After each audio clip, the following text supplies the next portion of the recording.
On tek sad u svojoj glavi sklapa kockice i suočava se sa realnošću. Marko Janjušević Janjoš je sinoć tokom pauze za reklame u emisiji Nominacije napustio Belu kuću i tumarao imanjem, a u jednom trenutku je došao do doka gde se rastužio i počeo da lije suze.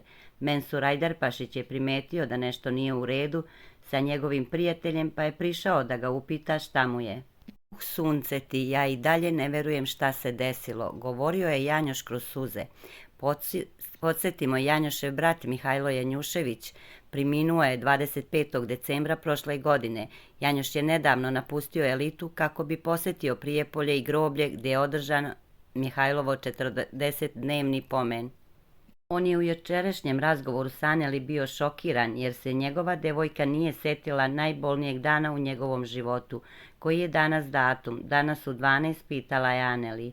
Ma šta pričaš ti, jel ti mene uopšte